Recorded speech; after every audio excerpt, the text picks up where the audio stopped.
అంశం ఏంటంటే ఎవరు పరలోకానికి వెళ్తారు అని చెప్పేసి నా అంశము. దానికి మూల వాక్యముగా 1 కొరింథీయులకు రాసిన పత్రిక 1:2 చదువుకుందాం. కొరింథీలో ఉన్న దేవుని సంఘమునకు అనగా క్రీస్తు యేసునందు పరిశుద్ధపరచబడిన వారై పరిశుద్ధులుగా ఉండుటకు పిలువబడిన వారికిని మనకును ప్రభువుగా ఉన్న మన ప్రభు అయిన యేసుక్రీస్తు నామమున ప్రతి స్థలములలో ప్రార్థించు వారందరికీ శుభమని చెప్పి రాయినది. చిన్న ప్రార్థన చేసుకుందాం. కళ్ళు మూసుకోనండి. గొప్ప దేవా, నీ ఘనమైన నామానికి వందనాలు, స్తుతులు, స్తోత్రం చెల్లిస్తూ ఉన్నాను. సర్వోన్నతుడా, నీకు వందనాలు తండ్రి. ఇదిగో ప్రభువా, నీకు స్తోత్రములు. ఈ యొక్క పునర్దినమున నాయన ఆదివారం దినమున మా ప్రభువా మమ్మల్ని అందరూ కూడా సజీవులు లెక్కింపజేసి నీ సన్నిధిలో ఇంతవరకు స్తుతించి ఆరాధించే కృపను నాయన మీ బిడ్డలను అనుగ్రహించినందుకు కొరకే నీకు వందనాలు. పాటలు పాడిన బిడ్డలను ఆరాధన నిలిచిన నీ కుమార్తెను దీవించి మీరు ఆశీర్వదించండి. ఈ సంఘాన్ని అంతకంతకు నాయన అభివృద్ధి పరచుమని నీ సన్నిధిలో ప్రార్థిస్తూ నేను బ్రతిలాడుతూ ఉన్నాను తండ్రి. నీకు వందనాలు. గతించినటువంటి నాయన కొన్ని సంవత్సరాలుగా ప్రభువా ఈ స్థలంలో నిలబడి దేవా నీకు వందనాలు జీవవాక్యాన్ని ప్రకటించడానికి తెలుపుడైన నాకు నీవిచ్చిన ఉన్నతమైన కృప కొరకే, నీ బలముని శక్తిని నడిపింపు కొరకే నీకు వందనాలు, స్తుతులు, స్తోత్రం చెల్లిస్తూ ఉన్నాను. గొప్ప తండ్రి నీకు వందనాలు. ఇదిగో ప్రభువా, దుమ్మిని ధూళిని మట్టివాడిని ఒట్టివాడిని బలహీనుని మట్టి బుద్ధని కనికరించండి. నీ పరలోకము నుంచి నాయన అయా నీకు వందనాలు. నీ దివ్యమైనటువంటి నీ బలమైన హస్తమును చాచి దీనిని బలపరచండి, అభిషేకించండి. నూతన ఆత్మతో నింపడి నా నోటిని వాక్కును పెట్టి ప్రభువా అయా వాక్యము దారి కూర్చున్న బిడ్డలతో కొన్ని నిమిషాలు మాతో మాట్లాడి నాయన నీ నామని ఘనతమై ప్రభావాలు చెల్లించుకొని మహిమ పొందుమని యేసుక్రీస్తు పరిశుద్ధ నామములో ప్రార్థిస్తున్నాను పరమ తండ్రి. ఆమేన్. ప్రభునందు ప్రియులారా, ఎవరు పరలోకానికి వెళుతారు అని అంటే, ఇప్పుడు ఉదాహరణకి మీకు అర్థం కాదని చెప్తున్నా. అమెరికా వెళ్ళాలనుకుంటున్నాను నేను ఇప్పుడు. కాదు నాకు యూరోప్ అంటే చాలా ఇష్టం. యూరోప్కి వెళ్దామని అనుకుంటున్నాను నేను. యూరోప్కి వెళ్దాం అనుకున్నది మాత్రం ఇప్పుడు నన్ను యూరోప్ పోనిస్తారా వాళ్ళు? దానికి ఏం కావాలి? మొట్టమొదటిగా పాస్పోర్ట్ కావాలి, వీసా కావాలి, ఇంకోటి ఆధార్ కార్డు ఉంటేనే పాస్పోర్ట్ ఇస్తారు, లేకపోతే ఇవ్వడు. అయితే మూడోది ఇంకోటి ఏంటంటే, నా మీద ఎలాంటి క్రిమినల్ కేసులు ఉండొద్దు. ఎక్కడ? ఈ దేశంలో నివసిస్తున్న నేను ఈ దేశంలో అన్యాయాలు చేస్తూ అక్రమాలు చేస్తూ దేశాన్ని దోచుకుంటూ వాళ్ళను ముంచి వీళ్ళు ముంచి ఉన్నప్పటికీ నాకు పాస్పోర్ట్ ఉన్నా నాకు వీసా ఉన్నా వాళ్ళు ఏం చేస్తారంటే అక్కడ ఇమిగ్రేషన్ అధికారులు వచ్చేసి అక్కడ పట్టేసుకుంటారు. పట్టేసుకొని వీడు ఇంకోటి ఏంటంటే ఇంటర్పోల్ అని చెప్పేసి ఒకటి డిపార్ట్మెంట్ ఉంటుంది. అంటే ఇది వీళ్ళు ఏం చేస్తారంటారంటే ఈ దేశంలో ఇప్పుడు పాస్పోర్ట్ ఉన్నవాడు ఏం చేస్తాడు చెప్పకుండా పారిపోతూ ఉంటారు. ఈ దేశం నుంచి ఆ దేశానికి ఆ దేశం పారిపోతూ ఉంటారు. అట్లాంటి వాళ్ళని ఎవరు పట్టుకుంటారంటే అక్కడ ఉన్నటువంటి ఇంటర్పోల్ అంటారు వాళ్ళు. ఆ డిపార్ట్మెంట్ వాళ్ళు ఏం చేస్తారంటే ఏ దేశంలో ఉన్నప్పటికీ ఆ పాస్పోర్ట్ని బట్టి పట్టేసుకొని మళ్ళీ తీసుకొచ్చి జైల్లో కూర్చోబెడతారు. అయితే ప్రభునందు పిల్లరా, ఈ దేశంలో నుంచి ఇంకో దేశానికి వెళ్ళడానికి ఏం కావాలి? పాస్పోర్ట్ కావాలి. పాస్పోర్ట్ లేకపోతే ఆ దేశానికి వెళ్ళనివారు. పాస్పోర్ట్ లేకుండా వీసా లేకుండా వెళ్తే దాన్ని ఏమంటారంటే అక్రమంగా మా దేశం చొరబడుతున్నారని చెప్పేసి తీసుకెళ్ళి అలా జైల్లో వేస్తారు మిమ్మల్ని. రెండోది మీ మీద క్రిమినల్ కేసులు బుక్ చేస్తారు.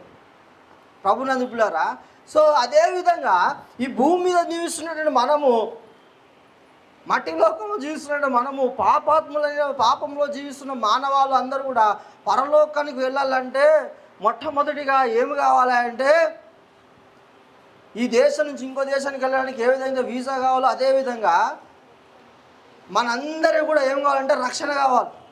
రక్షణ అంటే ఏం రక్షణ? అది ఆత్మరక్షణ. రక్షణ అంటే చాలా రక్షణలు ఉన్నాయి.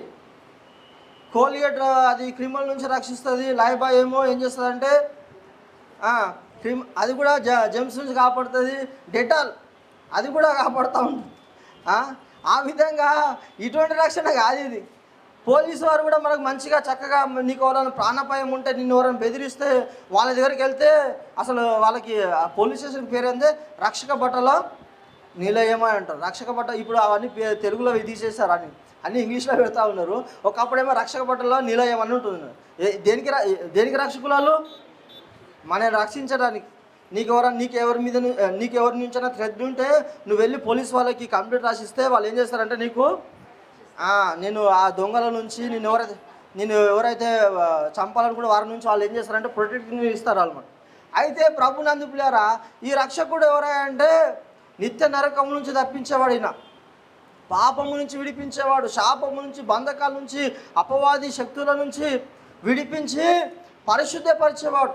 ఈ రక్షకుడు యొక్క రక్తంలో నువ్వు కడగబడితే తప్ప, యేసు నా ప్రభువు నా రక్షకుడు అని చెప్పేసి నీ నోటితో ఒప్పుకొని ఆయనను హృదయంలో విశ్వసించి ఆయనని నీ హృదయంలో స్వీకరించి ఆయన యొక్క అధికారం కింద నువ్వు లోపడితే తప్ప పరలోక రాజ్యంలో మనము అర్హులం కాము, చేరలేము. ప్రభునందు పిల్లరా, అదే విషయం చెప్తా ఉన్నాడు ఇక్కడ 1 కొరింథీ 2వ వచనంలో ఏమంటాడంటే కొరింథీలో ఉన్న దేవుని సంఘమును అనగా అని ఆపాడు. కొరింథీలో ఒక సంఘం ఉంది.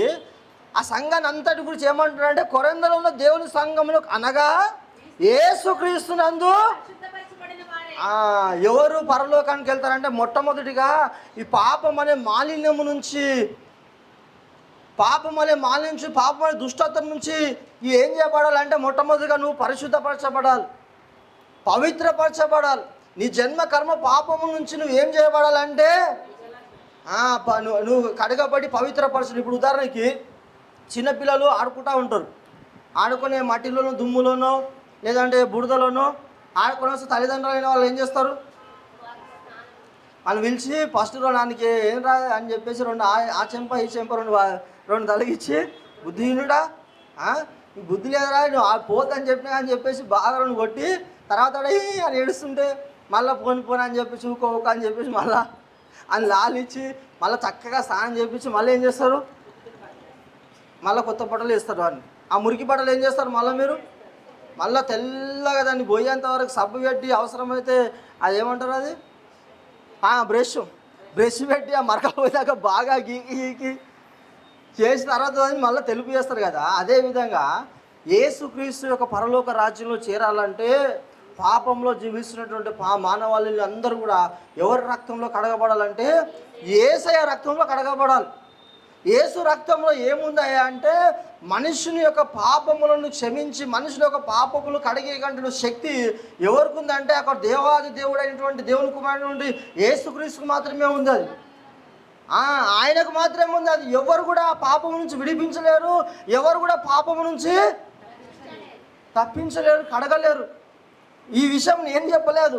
యాక్చువల్గా మా ప్రవక్త అయినటువంటి ఇర్మియా గారు ఏమన్నారంటే 2వ అధ్యాయం 22వ వచనంలో చెప్తా ఉన్నారు చూడండి. అక్కడ నువ్వు క్షౌరముతో కడుక్కొని విస్తారమైన సబ్బు రాసుకునేను, నీ దోషము మరకవలే నాకు కనబడుచున్నది. ఇది ప్రభువుకు యెహోవా అంటే దేవుని దృష్టికి మానవాళి యొక్క నీతి అంతా కూడా ఎలా కనబడుతుందంటే మురికి గుడ్డల వల్ల కనబడుతుందని చెప్పేసి యెషయా 64:6లో చెప్తా ఉన్నాడు. మేమందరం అపవిత్ర వంటల వారం అయితే మా నీతి క్రియలు అన్నీ మురికి గుడ్డ వలె మేమందరము ఆకుల వలె వాడిపోతుంది, గాలివాన కొట్టుకొని పోవునట్లుగా మా దోషములు మమ్మను కొట్టుకొని పోయాను. అంటే మనిషిని యొక్క నీతి క్రియలు అన్నీ కూడా ఎట్లా కనిపిస్తున్నాయి అంటే దేవుని దృష్టికి మురికి గుడ్డ వాళ్ళే. మురికి గుడ్డ ఎక్కడ ఉంటుంది చెప్పండి? నాకు తెలిసి మురికి గుడ్డ ఎక్కడ ఉంటుంది అంటే ప్రతి ఇంటిలో కూడా పొయ్యి పక్కనే ఉంటుంది. అవునా? పొయ్యి దగ్గర మురికి కూడా పెడతారు, మంచి కూడా పెట్టారు. అది ఎందుకంటే మంచిది ఏమైతే మరలా అది మురికి అయిపోతుంది. అవసరమైతే అదే మురికి గుడ్డను మళ్ళీ తీసుకెళ్ళి 2-3 సార్లు దాన్ని సబ్బు పెట్టి బాగా కడిగి మళ్ళీ ఆరేసి మళ్ళీ దాన్నే యూజ్ చేస్తాం. అయితే ప్రభునందు పిల్లరా, అట్లా మంచి బట్టలు అలా పెడతామా? మురికి దగ్గర పెడతామా? అల్మారీలో అవసరమైతే ఇంకా మళ్ళీ అందులో స్పెషల్గా పెట్టి లాక్ చేసి పెడతారు దాన్ని. ప్రభునందు పిల్లరా, ఇదే విధంగా మానవుని యొక్క నీతి క్రియలు అన్నీ కూడా ఏ విధంగా ఉన్నాయంట? మురికి గుడ్డ వలె ఉన్నాయి. అయితే అటువంటి మురికి వాళ్ళు అపవిత్రులు ఎవ్వరు కూడా ఎక్కడ చేరారని చెప్తుందంటే బైబిల్, పరలోక రాజ్యంలో చేరరు. మరి ఎవరైనా పరలోక రాజ్యంలో చేరుతారు మరి అంటే పరలోక రాజ్యం చేరాలి, నాకు అంటినటువంటి మాలిన్యము, అపవిత్రత, నాకున్నటువంటి దుష్టత్వం ఇదంతా కూడా తొలగిపోయి పవిత్రపరచబడాలంటే ఇర్మియా ఏమంటాడంటే, నువ్వు సబ్బుతో నీ యొక్క దాన్ని రాసుకున్నప్పటికీ ఏం కాదంట, నీ దోషం నువ్వు క్షౌరముతో కడుగుకొని సబ్బులు అంటే ఇప్పుడు చాలా సబ్బులు ఉన్నాయి. మంచి సబ్బు ఏదని చెప్పండి, లక్స్. నా సౌందర్య ఏంటది, నా చర్మ సౌందర్యానికి లక్స్. ఇంకేమున్నాయి, అమ్మాం ఉంది. ఆ మధ్యలో ఫేర్ అండ్ లవ్లీ కూడా, ఫేర్ అండ్ లవ్లీ సబ్బు కాదు, సబ్బులలో డవ్ సబ్బు ఉండే, అది భయంకరంగా అందులో ఈ మధ్య బయట వెళ్ళి క్యాన్సర్ వస్తుందంట. డవ్లు గీలు వాడకండి, డవ్ షాంపూ కానీ ఆ డవ్కి సంబంధించినది ఏది కూడా వాడకండి, అది బ్యాన్ చేశారు ఇంటర్నేషనల్గా. మీరు ఉంటే కనుక దాన్ని మీరు కూడా బ్యాన్ చేయండి మీ ఇంట్లో నుంచి. అయితే ప్రభు నందు పిల్లారా, ఈ సబ్బులు రాసుకుంటే ఏమవుతారు, తెల్లగా అవుతారు. అప్పటిపూర్తికి తెల్లగా స్నానం చేసిన వాళ్ళు చూడండి, మా కాంతి అప్పటిపూర్తికి మా ముఖం అయితే తెల్లగా నిగనిగలాడుతుంది. ఒక హాఫ్ అన్ అవర్, ఒక 1 అవర్ కాగానే ఏమవుతుంది, మళ్ళీ నల్లగా అయ్యి మళ్ళీ జిడ్డు ముఖంలో తయారవుతూ ఉంటుంది. అయితే ప్రభునందు పిల్లరా, ఈ సబ్బులు ఏం చేస్తాయంటే అప్పటిపూర్తికి మనల్ని ఫ్రెష్గా చేస్తాయి. అంటే ఇప్పుడు నేను బయట బాగా ఎండలో తిరిగి ఏదో కష్టం చేసి వస్తుంటే మొత్తం చెమట పడి ఉంటుంది, కంపు వస్తుంది వాసన. కానీ సబ్బు తీసుకొని రాసుకొని మళ్ళీ ఏమవుతుంది, ఫ్రెష్గా అవుతాము, నీట్గా అవుతాము. కాబట్టి సేమ్ అదేవిధంగా ఈ సబ్బుని అంటే ఒక అపవిత్రమైనటువంటి నీ జీవితంలో మురికి అంతా కూడా తొలగించబడాలి, అదంతా కూడా నీ నుంచి దూరం చేయబడి నువ్వు తెల్లగా పవిత్రంగా కావాలని చెప్పేసి కోరుకున్నప్పటికీ విస్తారమైన సబ్బు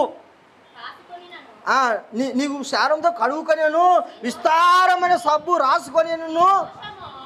అయితే నీ దోషం పోవాలంటే ఈ లక్సులు, మెడిమిక్సులు, ఆ తర్వాత ఏంది డెటాలు, ఇంకా లక్స్, ఇంకేమున్నాయి ఇప్పుడు ఈ మధ్య సంతూర్ కదా బాగా ఫేమస్లో ఉంది. మమ్మీ అని కూడా ఉరికొస్తూ ఉంటారా. ప్రభు నదుపులారా, ఈ సబ్బులేవి ఎంత పెట్టి రాసుకున్నా నీ శరీరానికి ఉన్నటువంటి ఈ కంపు పోగొడుతుంది తప్ప అసలైనటువంటి నీ జీవితంలో ఉన్నటువంటి మాలిన్యము, అపవిత్రత, దోషము, దుష్టత్వము వీటన్నిటి నుంచి విడిపించగలటువంటి సబ్బు ఈ లోకంలో లేనే లేదు. దాని నుంచి నువ్వు విడిపించబడాలి, దాని నుంచి నువ్వు కడగబడాలంటే ఒకే ఒక సబ్బు. ఏంటి ఆ సబ్బు? యేసు రక్తం అనే సబ్బు. యేసయ్య రక్తం అనే సబ్బుతో రాసుకుంటే తప్ప నీ దోషం నీ నుంచి విడిపించబడదు, కడగబడదు. అందుకే యేసయ్య ఏం చేశాడంటే అందరిని కూడా ఏం చేశాడంటే ప్రకటన గ్రంథంలో ఉంటుంది ఆ విషయం. 1వ అధ్యాయం 6వ వచనంలో కనుక మీరు చూస్తే, మనలను ప్రేమించుచు తన రక్తము వలన మన పాపముల నుండి మనలను విడిపించిన వానికి మహిమయు ప్రభావమును యుగ యుగములు కలుగును గాక. ఆమేన్. ఆయన మనలను తన తండ్రియగు దేవునికి ఒక రాజ్యముగాను యాజకులను గాను చేశాను. ప్రభునందు పిల్లారా, ఇప్పుడు మీరు ఒక విషయం దృష్టి పెట్టాలి. ఇప్పుడు నేను ఇంకా 10 నిమిషాల్లో ముగించేస్తాను. ఇక్కడ ఈ చదవబడిన లేఖన భాగంలో ఏం చెప్తా ఉన్నాడు ఇక్కడ? ఆయనంటే ఎవరైనా అది చూడండి, మనలను ప్రేమించు తన రక్తములో మన పాపం నుండి మనం విడిపించిన వానికి మహిమయు ప్రభావమును యుగ యుగములు. అక్కడ చూడండి, విడిపించిన వానికి అనే దానిపైన ఏముంది? 4 అనే సంఖ్య ఉంది కదా, కింద ఏమని ఉంది? అది ఏమని రాశారు అక్కడ? అనేక. ఇది వినండి ఇప్పుడు. అనేక ప్రాచీన పత్రులు అంటే ఏంటి? అనేక ప్రాచీన పత్రాలు అంటే ప్రభునందు పిల్లారా, ఈ బైబిల్ గ్రంథం అనేది ఏం చేయబడదంటే, చాలామంది ఏం చేశారంటే అప్పట్లో ధర్మశాస్త్రంలో ఫస్ట్ ఇది యాజకుల దగ్గర మాత్రమే ఉండే, ఎప్పుడు మోసే కాలంలో. అయితే మళ్ళీ దానికి అథెంటిక్గా ఏం చేశారంటే దేవుడు రాజు దగ్గర కూడా ఈ గ్రంథం ఉండాలి, సేమ్ దాన్ని చూసి ఇంకోళ్ళు రాసుకొని పెట్టుకోవాలన్నారు. ఆ విధంగా ఏం చేయబడ్డదంటే ఆనాడు ఉన్నటువంటి చాలామంది యాజకులు, ప్రతి వాళ్ళు యాజకులు ఇంట్లో ప్రతి ఈ యొక్క బైబిల్ పత్రికలు అనేవి ఉండేవి అనమాట. ఈ కొత్త నిబంధనవి కాదు, పాత నిబంధనవి. అయితే అట్లా ఏం చేయబడ్డదంటే చాలామంది దగ్గర బైబిల్ పత్రాలు ఉండే. అయితే ఈ మన బైబిల్ గ్రంథాన్ని ఏం చేశారంటే ఒక చోట ఏం చేశారంటే అంత అప్పుడు స్టార్టింగ్లో ఒకే దగ్గర లేదు. పంచకాండాలు అలాగుండే, అదేవిధంగా ఇర్మియా గ్రంథం అలాగుండే, యెషయా గ్రంథము అలాగుండే. ఇవన్నీ కూడా చేశారంటే సమకూర్చారు. అంతవరకు అంతా కూడా పాత నిబంధన ఒకలాగుండే, ఇర్మియా గారు రాసినటువంటి ఇర్మియా గ్రంథం అలాగుండే, ఆ తర్వాత యెషయా గ్రంథం, కీర్తన గ్రంథాలు ఇవన్నీ అలాగుండే. అయితే ఇది ఏం చేశారంటే యేసుక్రీస్తు వారికి క్రీస్తుకు పూర్వం ఏం చెప్పారంటే 322 అనుకుంటాను, ఆయన కాలంలో రాజుగారు ఉండే, ఆయన కానిస్టేబుల్ అని చెప్పేసి ఉండే ఆయన కాలంలో ఏం చేశారంటే ఈ బైబిల్ గ్రంథాన్ని ఏం చేశారంటే ఒక చోట సమకూర్చారనమాట. ఒక చోట సమకూర్చి, అంటే ఫస్ట్ పాత నిబంధన చేస్తారు, ఒక చోట సమకూర్చి దాన్ని ఏం చేశారంటే ఒక గ్రంథంగా తయారు చేశారు. అప్పుడు వాళ్ళు ఎప్పుడైతే అది సమకూర్చారో అప్పట్లో ఏం చేయబడ్డదంటే వాళ్ళ దగ్గర కొన్ని పత్రాలు ఉన్నాయి. ఏమున్నాయి? కొన్ని బైబిల్ పత్రాలు మాత్రమే ఉండే. అయితే తర్వాత కాలంలో ఏం చేయబడ్డాయంటే ఇంతకంటే ప్రాచీన పత్రాలు. ఇప్పుడు వాళ్ళు ఎప్పుడైతే ఈ పాత నిబంధనలు ఒక దగ్గర గ్రంథంగా చేర్చారో అప్పుడు వారికి అందుబాటులో ఉన్న దాన్ని బట్టి చేశారు. కానీ ఇది గ్రంథం చేయబడిన తర్వాత అంతకంటే ప్రాచీన పత్రాలు చాలా ఉండే, వాటిని మళ్ళీ అందులో ఏముండేదంటే వేరుగా ఉండాలన్నమాట, కొంచెం డిఫరెన్స్ ఉండే. అందుకే చాలా సందర్భాల్లో కింది ఫుట్ నోట్లో రాసినప్పుడు మీరు దాన్ని నిర్లక్ష్యం చేయకూడదు. దాన్ని ఏం చూడాలంటే అక్కడ కింద ఏముంది, అట్లా 1 2 3 అని ఉన్నప్పుడు కింద ఏముందని చూసుకోవాలి. మూల భాష అని ఉంటుంది. మూల భాష అంటే అసలు ఒరిజినల్గా గ్రీకులో రాయబడినప్పుడు ఎలా ఉందో దాని అర్థం అక్కడ కింద ఉంటుంది. తెలుగులో దాన్ని ఏం చేశారంటే అప్పట్లో సమానార్థమైన పదాలు లేవు కాబట్టి రాసేశారు. తర్వాత ఈ బైబిల్ సొసైటీ వాళ్ళు ఏం చేశారంటే ఓహో ఇది మూలంలో ఇట్లా ఉంది, ఈ ప్రాచీన పత్రాల్లో ఇప్పుడున్న దానికంటే ఇంకా ఇలా ఉంది అని చెప్పేసి పెట్టారు. అలాంటి టైంలో మీరు ఏం చేయాలంటే ఆ ప్రాచీన పత్రాలు ఉన్నదాన్ని తీసుకోవాలి. మీరు మూలంలో ఏ విధంగా ఉంటుందో దాన్నే మీరు తీసుకోవాలి. మీరు మాత్రం కాదు, పాస్టర్ కూడా అలాగే తీసుకోవాలి. అయితే ఇక్కడ ఏమంటున్నాడంటే ఆ 4వ వచనంలో అనేక ప్రాచీన పాత్రలు అంటే ఏమంటున్నాడు? కడిగిన వాడికి అంట. దేని నుంచి కడిగాడంట ఆయన? మనల్ని ప్రేమించు తన రక్తం వలన దేని నుంచి కడిగాడు మనల్ని? పాపము నుంచి కడిగాడంట ఆయన. మన పాపము నుంచి మనల్ని కడిగిన వానికి దేని నుంచి కడిగాడు? యేసయ్య రక్తముతో మనల్ని ఏం చేశాడంటే పాపం నుంచి కడిగాడు. యేసు రక్తానికి మాత్రమే ఆ శక్తి ఉంది. యేసు రక్తానికి మాత్రమే ప్రతి పాపిని పవిత్రపరచగల శక్తి దేవునికి ఉందంటే యేసుక్రీస్తు రక్తం వారికే ఉంది. లోకంలో ఏ సబ్బుకు లేదు. నువ్వు ఆ మధ్య ఏం చేశారంటే ఈ కర్రెగున్న వాళ్ళని తెల్లగా వేస్తామని చెప్పేసి అంటే కర్రెగున్న వాళ్ళు అప్పటికి కొంచెం అన్యోన్యంగా ఉంటారు. చాలా విశ్వాసంతో ఉండేవారు ఎవరంట తెలుసా అండి? అందంగా ఎవరైతే ఉంటారో చూసారా వాళ్ళకి ఆత్మవిశ్వాసం ఎక్కువనంట. ఇది సైకాలజిస్ట్ చెప్పారు, ఉట్టి మాట కాదు, నిజమే. ఆ అందంతో పాటు ఇంకొందరికి కొంచెం పవర్ కూడా ఉంటుంది, అది వేరే సంగతి అని. అయితే అందంగా ఎవరైతే ఉంటారో వాళ్ళలో ఏముంటుందంటే ఆత్మవిశ్వాసం అనేది చాలా ఉంటుందంట. అయితే ఆ సబ్బువాడు ఏం చేశాడంటే ఒకడు ఈ మధ్య బాగా 4,000 అంట మన సబ్బు. అది ఒక సబ్బు ఆయుర్వేదిక్ సబ్బు అంట. దాన్ని తీసుకుంటే మీరు ఏమవుతారంటే తెల్లగా అవుతారని చెప్పేసి అడ్వర్టైజ్మెంట్లు ఇస్తూ ఉన్నారు. అయితే అది ఎంతవరకు నిజమో కాదు మనకు తెలియదు. కానీ యేసయ్య రక్తం మాత్రం ఏం చేస్తుందంటే పాపిని ఏం చేస్తుంది? పవిత్రపరుస్తుంది. ఈ విషయం నేను చెప్పలేదు. మొదటి యోహాను రాసిన పత్రిక 1:7-9 కనుక మనం చూస్తే, అయితే ఆయన వెలుగులో ఉన్న ప్రకారము మనమును వెలుగులో నడిచిన ఎడల మనము అన్యోన్య సహవాసం గలవారమై యుందుము. అప్పుడు ఆయన కుమారుడైన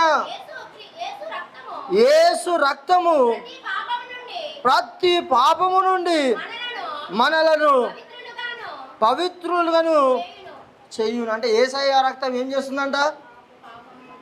యేసయ్య రక్తం కొన్ని పాపములే మాత్రం కడుగుతుంది, కొన్ని పాపములు కడగదని అని చెప్పి చెప్పట్లేదు ఇక్కడ. నువ్వు ఎంత ఘోర పాపం చేసినా, ఎవరికి చేయని అన్యాయము, ద్రోహము, ఎన్ని కుట్రలు కుతంత్రాలు చేసినా యేసయ్య దగ్గరికి వచ్చి యేసయ్య నన్ను క్షమించు, నా పాపముని కడిగివేయి ప్రభు అంటే దేవుడు ఏం చేయవాడు అంటే ఆయన కృప క్షమాపణ గల దేవుడు అయి ఉన్నాడు. క్షమించుటకు ఆయన సిద్ధమైన మనసు గలవాడంట. ఆయన ఎవరైనా యేసయ్య దగ్గరికి వచ్చి యేసయ్య నేను ఈ పాపం చేశాను ప్రభు, నన్ను క్షమించు తండ్రి, నా దోషాన్ని కడుగు ప్రభు అని చెప్పేసి కనుక ప్రార్థన చేస్తే దేవుడు కనికరించి ఏం చేసేవాడంటే క్షమించువాడని. క్షమించి ఏం చేస్తాడు? విడిపించి రక్తముతో నీ పాపాన్ని కడిగి పవిత్రపరిచేవాడు. దావీదు రాజు చేసినటువంటి పాపము దేవుని దృష్టికి చాలా ఘోరమైనది అది. అయితే దావీదు గారు ఏం చేశారంటే దేవుని సన్నిధిలో కూర్చొని, దేవా పాపినని నన్ను క్షమించు, నన్ను కరుణించు, నీ రక్తముతో నన్ను కడుగు అని ప్రార్థన చేసి ఆ 51:7 నుంచి చదవము. నేను పవిత్రుడు అవునట్లు హిస్సోపుతో నా పాపము పరిహరింపుము, హిమము కంటేను నేను తెల్లగా నుండునట్లు నీవు నన్ను. ఎప్పుడు ఈ మాట అంటున్నాడు ఆయన? ఆడ రాశాడు 51వ కీర్తనలో, దాని పైన ఫుట్ నోట్ పైన ఉంది చూడండి. ఏమంటాడంటే, ప్రధాన గాయకుడు అని చెప్పేసి దావీదు బెర్షెబ యుద్ధకు వెళ్ళిన తర్వాత నాతాను అనే ప్రవక్త అతని యుద్ధకు వచ్చినప్పుడు అతడు అంటే దావీదు దగ్గరికి నాతాను ఎప్పుడు వెళ్ళాడు? చాలా సందర్భాలు వెళ్ళాడు. కానీ అందుకే ఏం చేశాడంటే అక్కడ స్పెసిఫిక్గా రాశాడు, దావీదు బెర్షెబ యుద్ధకు వెళ్ళిన తర్వాత. అంటే దేనికోసం వెళ్ళాడు? పాపం చేయడానికి వెళ్ళాడు. యాక్చువల్గా ఈయన వెళ్ళాడు కాదు, ఆమెను ఈయన అంతఃపురం తెప్పించుకొని ఏం చేశారంటే తెలివిగా వాళ్ళ భర్తని చాలా ఒక రాజ్యంలో 33 మంది యోధులు ఉంటారు అన్నమాట. ఉరియా గారు ఆయన. ఆ 33 యోధులలో ఈయన కూడా ఒకడు. దావీదు దగ్గర మా విస్తారమైన సైన్యం ఉంటుంది, దాదాపు 12 లక్షల సైన్యం ఏమి ఉంటుంది. అయితే ప్రభునందు పిల్లరా, అంతమంది సైనికులలో ఆ 33 మంది వీరుల జాబితా ఉంటుంది అన్నమాట దావీదు దగ్గర. ఆ జాబితాలో ఈ ఉరియా వారు ఒక ఆయన అనమాట. ఆయన భార్యనే బెత్షెబ గారు. అటువంటి ఆమె భార్యను ఏం చేశారంటే దావీదు గారు ఆమె మీదికని చూసి ఆమెను తెప్పించుకొని, ఆమె బాగు సౌందర్యవతి అని చెప్పి చూసి, అప్పటికి ఆయనకి భార్య లేక కాదు, అప్పటికి ఆయన దగ్గర 5-6 మంది భార్యలు ఉన్నారు. ప్రభునందు పిల్లరా, అంటే అందానికి అక్కడ ఆ మోహానికి అక్కడ పడిపోయి ఆమెతోని పాపం చేస్తారు. రెండోది ఏం చేశారంటే ఆమె గర్భవతి అని చెప్పి తెలుసుకొని వాళ్ళ భర్తను ఏం చేశారంటే వాళ్ళ భార్య దగ్గర పోయేటట్టు చేశారు. కానీ ఆయన ఓలేడు. నా సేవకులందరూ కలిసి యుద్ధంలో పోరాడుతుంటే నేను వెళ్ళి నా భార్యతో సుఖించున్నా అని చెప్పేసి ఆయన ఓలేడు. పోకుండా సరికి ఏం చేశారంటే తెలివిగా ఉరియా చేత ఒక ఉత్తరం రాయించి, మనోని ఎక్కడైతే యుద్ధం జరుగుతుందో అక్కడ ముందు పెట్టు, వాళ్ళు పైకని బాణాలు వేస్తుంటే మెల్ల అక్కడికి ఏం చేయాలంటే మీరు తప్పుకోనండి, అప్పుడు ఉరియా కొట్టబడి చచ్చిపోతాడని చెప్పేసి ఈ ప్రణాళిక ఎవరు రచించారు? ఇది దావీదు రచించాడు.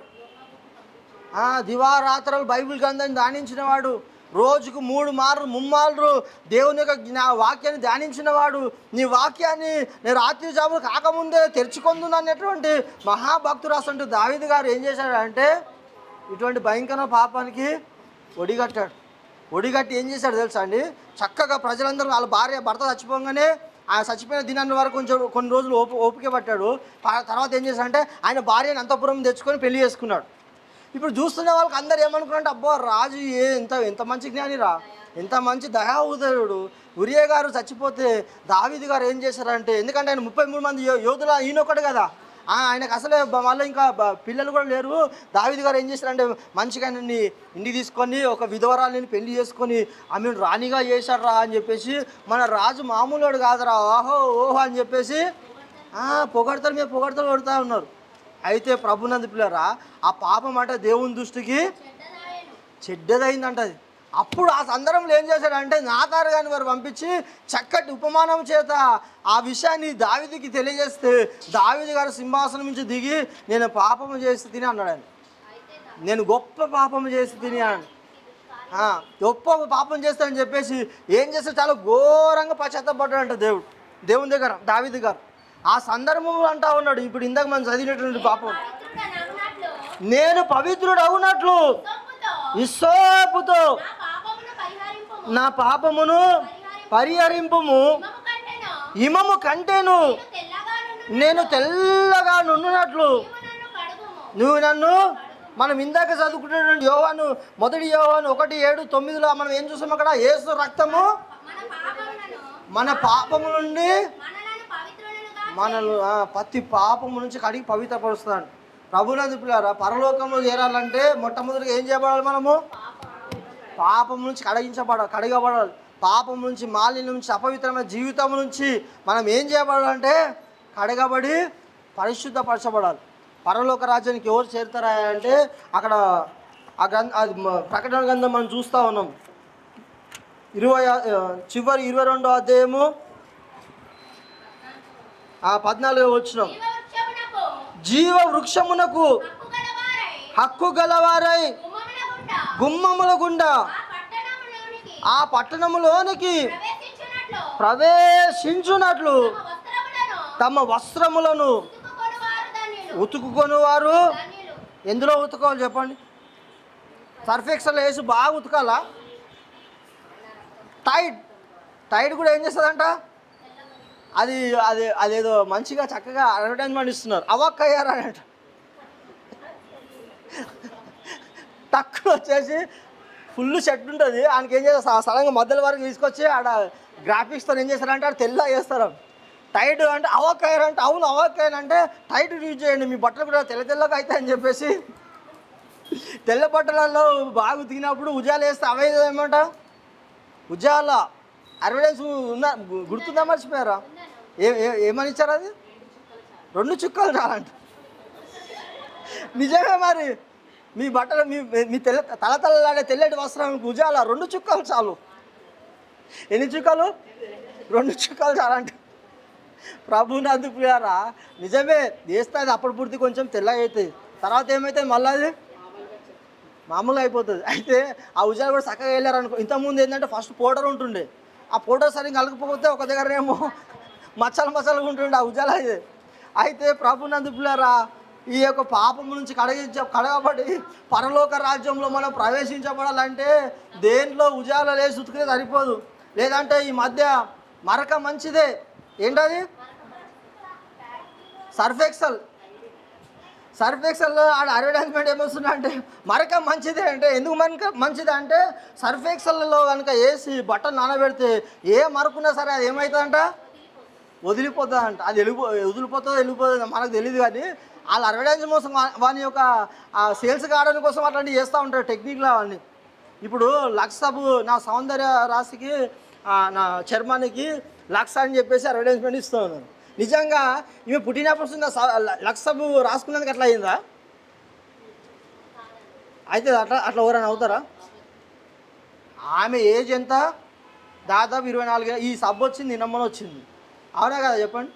మరి వాళ్ళు ఏం చేస్తుంటారంటే అట్లా అరవడం చేసి జనాల హృదయాలు వాళ్ళ మైండ్లలో పంపించి ఈ సబ్బు రాసుకుంటే నేను ఇట్లా అవుతానేమని చెప్పేసి అత్యాశపరులు ఉంటారు కదా, అట్టుంటో అలా నమ్మి ఇట్లా మోసపోతుంటారు. నేను ఎందుకు ఈ విషయం చెప్తున్నా అంటే ప్రభునందుకులారా, లోకంలో ఉన్నటువంటి ఏ సబ్బు కూడా ఏం చేయలేదంటే మన పాపముల నుంచి విడిపించలేదు, కడగలేదు, పవిత్రపరచలేదు.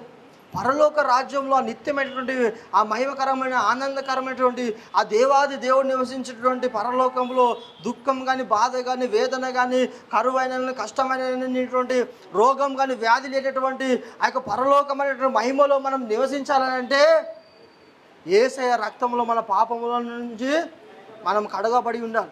రెండో విషయం ఏంటంటే కడిగబడిన తర్వాత కూడా కొందరు ఏం చేస్తూ ఉంటారంటే దావీదు చేసినట్టు అప్పుడప్పుడు జారిపోతూ ఉంటారు, అప్పుడప్పుడు తొలగిపోతూ ఉంటారు, అప్పుడప్పుడు బలహీనలో ఏం చేస్తుంటారంటే చేయరని పనులు చేస్తూ ఉంటారు. అటువంటి సమయంలో ఏం చేయబడతారంటే వీళ్ళు మనస్సాక్షి ఏం చేయబడుతుంది? అపవిత్రపరచబడుతుంది. అటువంటి వాళ్ళు కూడా మళ్ళీ ఏం చేయాలంటే దావీదు చేసినట్టు దేవుని సన్నిధిలో కూర్చొని రక్షించబడి కూడా కొందరు ఏం చేస్తుంటారంటే కొన్ని బలహీనమైన సమయంలో ఏదో పాపం ఏమో చేస్తూ ఉంటారు.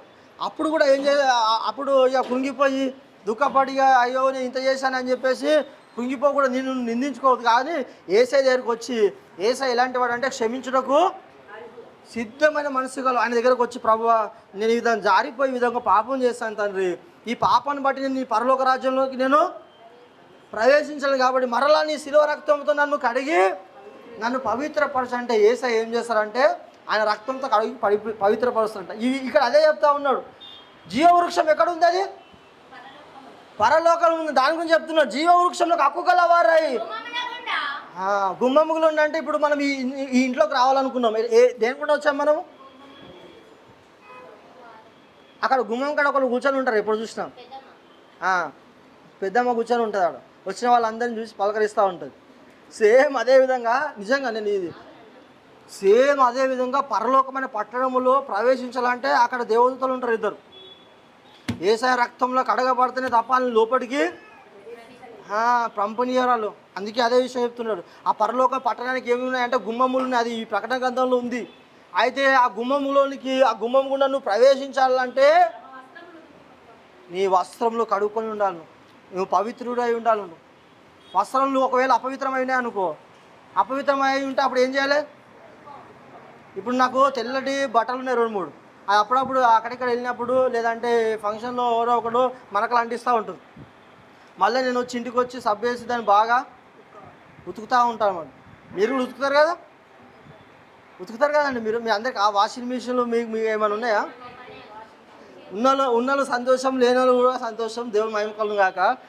అయితే ఆ వస్త్రాలు ఏ విధంగా ఉతికి తెల్లగా చేస్తారో అదేవిధంగా మన జీవితంలో, నీ జీవితంలో, నా జీవితంలో దేవునికి అసహ్యమైన మరకలు కానీ అపవిత్రమైన జీవితం కనుక ఉంటే యేసయ్య రక్తంలో మనం ఏం చేయబడాలి? అడగబడాలి, పవిత్రపరచబడాలి. ప్రపంచం అంతా కూడా అంతం కావడానికి దగ్గరగా టైం ఎండ్ అవుతూ ఉంది. ఎందుకు ఈ విషయం చెప్తున్నా అంటే ప్రపంచం అంతా కూడా యుద్ధానికి ఇప్పుడు సిద్ధాలు అవుతూ ఉన్నాయి. ఎప్పుడు ఏం జరుగుతుందో తెలియదు. ఒక దేశం ఇంకో దేశానికి అనుభవములు కనుకేస్తే దేశాలే భస్మపటాలు అవుతూ ఉంటాయి. ప్రభునందు పిల్లారా, అయితే మనం దేనికి సిద్ధపడి ఉండాలంటే యేసయ్య యొక్క రక్తంలో కడగబడి పరలోక రాజ్యాన్ని చేరేంతగా మన భక్తి జీవితాన్ని చేయాలి. మన జీవితాన్ని, పరిశుద్ధ జీవితాన్ని, భక్తి జీవితాన్ని, విశ్వాస జీవితాన్ని మనం ఏం చేసుకోవాలి? పవిత్రపరచుకోవాలి. అక్కడ ప్రకటన గ్రంథంలో మనం చెప్పబడినట్టుగా ఎవరైతే తమ జీవితాలు అపవిత్రపరచుకునే వాళ్ళు ఉంటారంట కొందరు. చూడండి ఒకసారి ప్రకటన గ్రంథం 3-4 వర్షంలో చెప్తా ఉన్నాడు. అక్కడ కూడా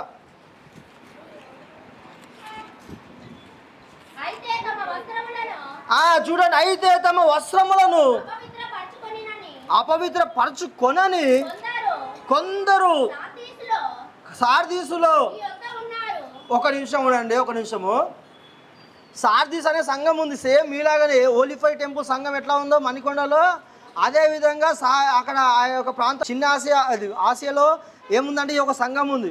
ఆ సంఘంలో చాలామంది ఉన్నారు, కానీ చాలామంది ఏం చేస్తూ ఉన్నారు? అపవిత్రపరచుకురు. దేవుడు ఇచ్చిన పరిశుద్ధమైనటువంటి వస్త్రాలు, రక్షణ వస్త్రాలు ఏం చేశారంటే వారు తమ జీవితాన్ని అపవిత్రపరచుకొని వారి యొక్క ఆ జీవితంలో అపవిత్ర మచ్చ డాగులు కలిగి జీవిస్తూ ఉన్నారు. అయితే కొందరు మాత్రం ఏం చేస్తూ ఉన్నారంటే తమ వస్త్రములను అపవిత్రపరచుకొనని కొందరు. అయితే మిగతా వాళ్ళందరూ ఎలా ఉన్నారు? మరి అపవిత్రపరచుకున్నారు. మిగతా వాళ్ళందరూ మరలా పాపంలో కొనసాగుతూ ఉన్నారు. అటువంటి వారు ఎవరు కూడా పరలోక రాజ్యం రారంట. కానీ అక్కడ యేసయ్య చెప్తా ఉన్నాడు ఈ యొక్క భక్తునితో, ఏమంటున్నాడు? సార్దీసులో నీ యొద్ద ఉన్నారు. చూడండి అరువులు అంటే దేనికి అరువులు చెప్పండి?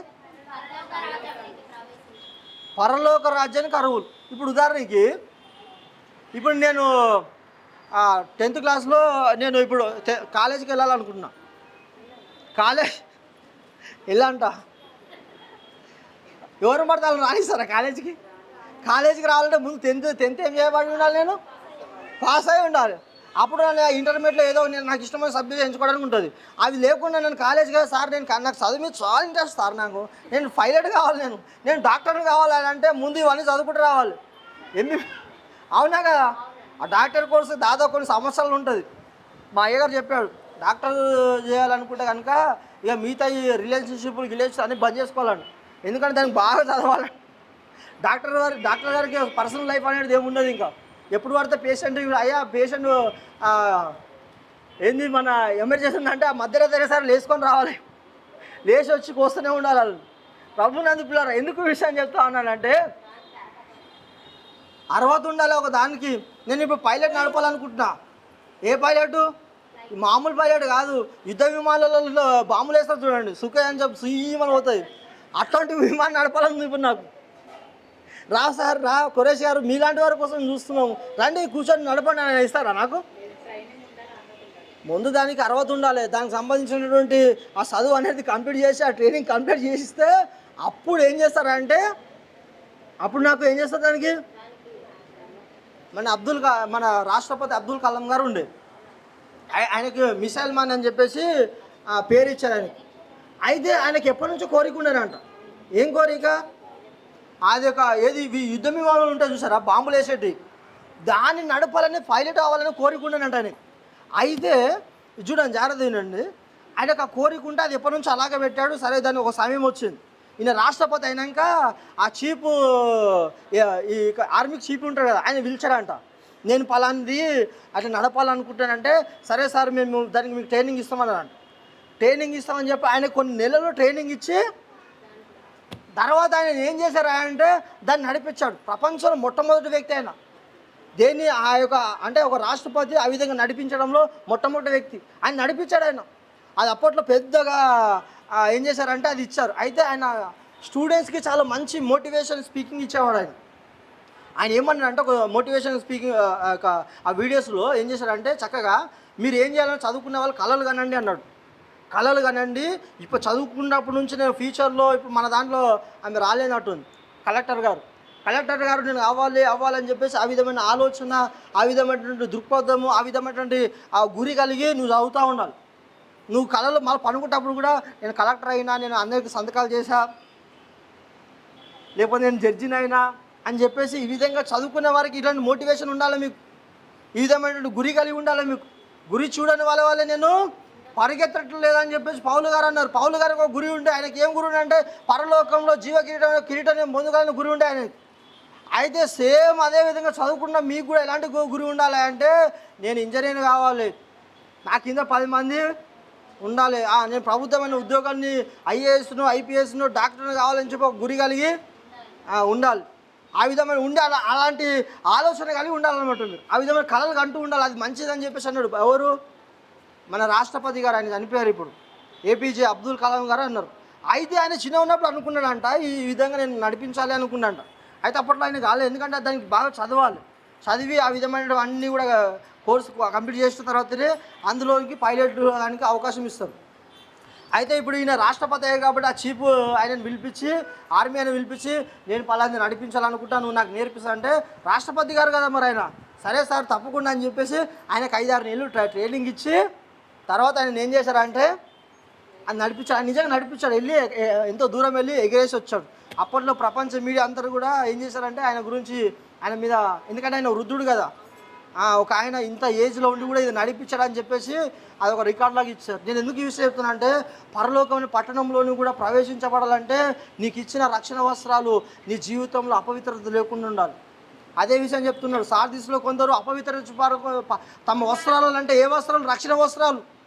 ఏసైని ఎప్పుడైతే నమ్ముకొని ఏసున్న ప్రభు అని ఒప్పుకున్నావో ఆయన ఏసై ఏం చేశాడంటే నీ అపవిత్ర వస్త్రాలు అన్నీ కూడా కడిగేసి ఏం చేశాడు?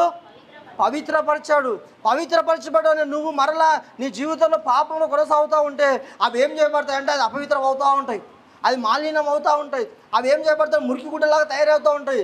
అందుకే ఏమంటాడంటే అర్హులైన వారు కొందరే ఉన్నారు. సార్థిక సంఘంలో చాలామంది ఉన్నారు, కానీ చాలామంది తమ యొక్క వస్త్రాలు అపవిత్రపరుచుకున్నారు.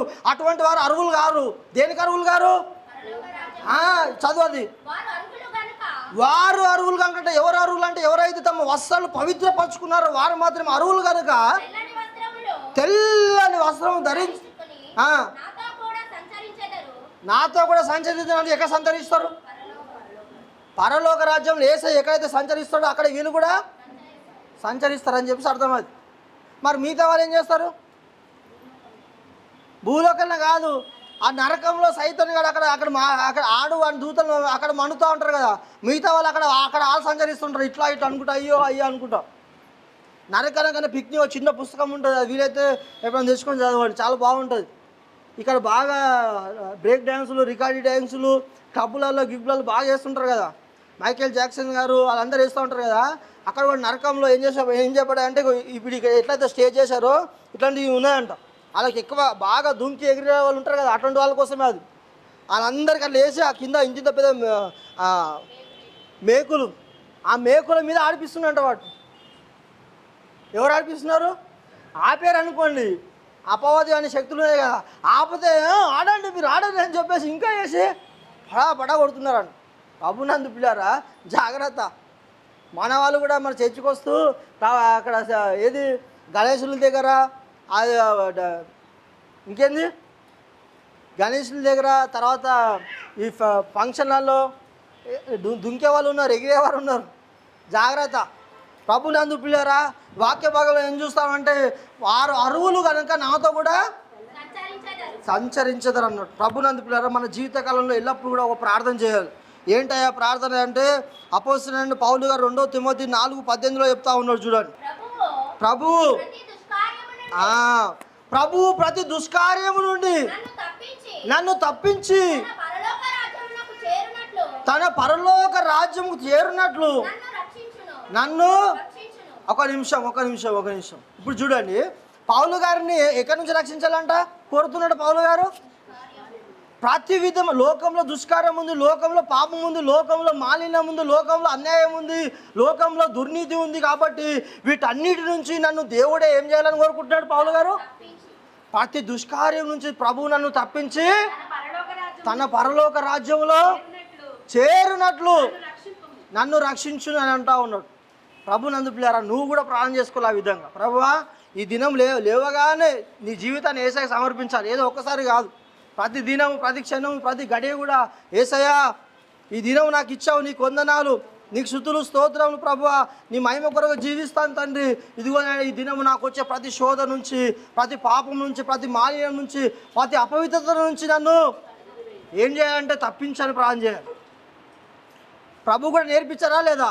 మమ్మల్ని శోధనలోకి తేక దుష్టి నుంచి మమ్మల్ని తప్పించమని ప్రార్థించమన్నాడు. నీవు కూడా ఆ విధంగా ప్రార్థన చేసుకోవాలి. పరిశుద్ధత అనేది లేకుండా ఎవడు కూడా పరలోక రాజ్యంలో చేరాడు అని చెప్పి బైబిల్ అనేది సెలవిస్తూ ఉంది. కాబట్టి ప్రభునందు పిల్లరా, మన జీవితంలో పరిశుద్ధతను కాపాడుకునే వారమై దేవుని యొక్క పరలోక రాజ్యంలో మనం చేరాలంటే మొట్టమొదటిగా యేసయ్య రక్తంలో మన జన్మ కడుక్కున్న వారమై ఆ తెల్లని వస్త్రం ధరించుకుని అర్హత గల వారమై ఆ పరలోక రాజ్యంలో మనం అందరము చేరాలి. ఆ విధమైన ఆ జీవితం మనకు ఉండాలి. రెండోది, పరలోక రాజ్యంలో ఎవరు చేరుతారంటే భూమి మీద తండ్రి చిత్తాన్ని ఎవరైతే నెరవేరుస్తారో వారు మాత్రమే చేరుతారు. యేసయ్య అన్నాడు కదా, ప్రభువా ప్రభువా నన్ను పిలిచి ప్రతివాడు ఏ రాజ్యంలో చేరాడంట? పరలోక రాజ్యం ఎక్కడుంది? మోడీ ఈ భూమి మీద ఇప్పుడు ఎవరు రాజ్యం చేస్తున్నారు? మన దేశాన్ని ఎవరు రాజ్యం వెళ్తుంది చెప్పండి?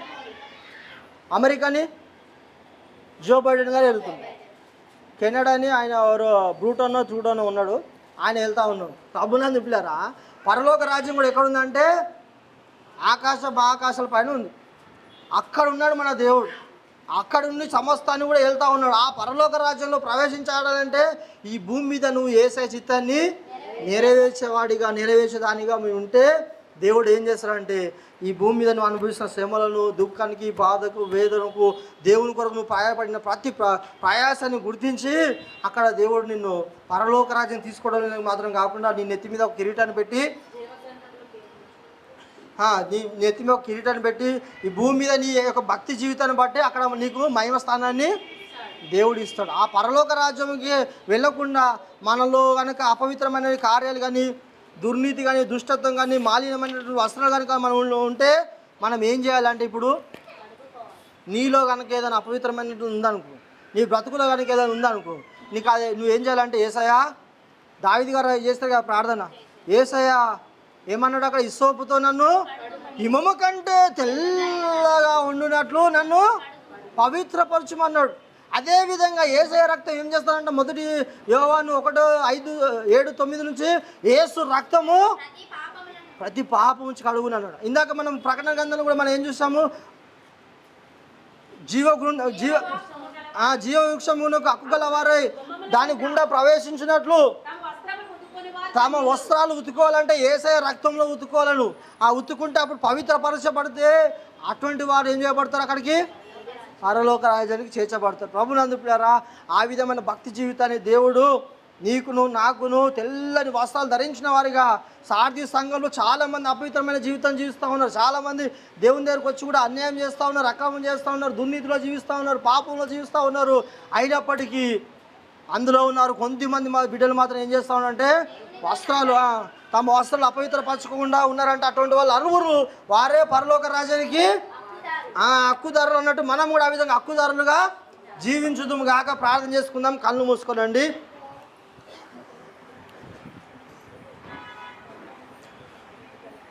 గొప్ప దేవా, నీ ఘనమైన నామానికి వందనాలు, స్తుతులు స్తోత్రం చెల్లిస్తున్నాను ప్రభువా. నీకు వందనాలు. ఇంతవరకు కూడా ప్రభువా నీ స్తుతులు స్తోత్రం చెల్లిస్తున్నాను. ఎవరు పరలోక రాజ్యానికి వెళుతారు అని చెప్పేసి నాయన అనే శీర్షిక మీద ప్రభువా నాయన నీ వాక్యం ద్వారా నీ విడమైన మాతో మాట్లాడారు తండ్రి. నీకు వందనాలు. ఒక దేశానికి వెళ్ళాలంటే ఏ విధంగా వీసా, పాస్పోర్ట్ అవసరము, అదేవిధంగా నాయన నీ పరలోక రాజ్యంకు చేరాలంటే తండ్రి నీకు స్తోత్రం చెల్లిస్తున్నాను. నీ రక్తములోనైనా మేము అందరం కూడా మా జన్మ కర్మ పాపములు కడుక్కున్న వారమై నువ్వు ఇచ్చినటువంటి రక్షణ వస్త్రాలను ప్రభువా ఏమాత్రం అపవిత్రపరచుకోనకుండా, ఏమాత్రం మచ్చ కానీ డాగు కానీ మాలిన్యం కానీ లేకుండా ప్రభువా నీకు వందనాలు. దేవా నీ శిలువ రక్తంలో కడుక్కున్న వారు మాత్రమే పరలోక రాజ్యానికి అర్హులని తండ్రి నీకు స్తోత్రం చెల్లిస్తున్నాను. ఎవరైతే భూమి మీద నీ చిత్తాన్ని నెరవేరుస్తారో వారు మాత్రమే పరలోక రాజ్యంలో ప్రవేశిస్తున్న సంగతిని మీరు తెలియజేసినందుకు కొరకే నీకు వందనాలు. ప్రతి బిడ్డ కూడా ప్రభా ఈ విధమైన నిరీక్షణ విశ్వాసమును గురి కలిగిన భక్తి కలిగి జీవించడానికి సహాయం దయచేయండి. అపోస్తలుడైన పౌలు గారు ప్రార్థించిన రీతిగా మీరు ఏ విధమైన దుష్కార్యం చేయకుండా వలనని మేము మీ గురించి ప్రార్థిస్తున్నాం అన్నాడు ప్రభు ప్రతి దుష్కార్యం నుంచి మమ్మల్ని తప్పించి తన పరలోక రాజ్యంలో చేరినట్లు నన్ను రక్షించుననే విశ్వాసంతో మేమందరం కూడా నేను ప్రతి పాపాన్ని స్తోత్రం చెల్లిస్తున్నాను. జయించేవారుగాను, పరిశుద్ధపరచబడిన వారుగాను, పవిత్రంగా జీవించేవారుగాను ఉన్నట్లుగా ఈ సంఘంలో ప్రతి బిడకు అనుగ్రహించండి.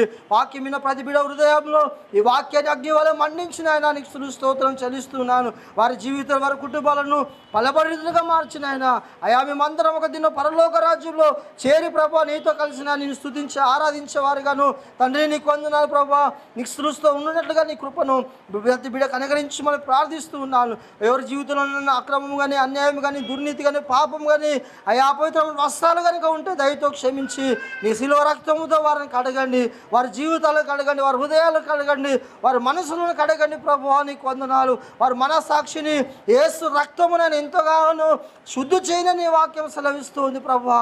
దయతో కనికరించిన ఆయన నీ బిడ్డలను పవిత్రపరిచి పరిశుద్ధపరిచి దేవానికి వందనాన్ని స్తోత్రం చెల్లిస్తున్నాను. పరిశుద్ధ వస్త్రముతో వారిని అలంకరింపజేసి నీ నామానికి ఘనతమై ప్రభావాలు చెల్లించుకొని మహిమ పొందమని తండ్రి నీకే స్తుతి స్తోత్రం ఘనతమై ప్రభావాలు చెల్లిస్తూ యేసయ్య నామమున ప్రార్థిస్తున్నాను తండ్రి.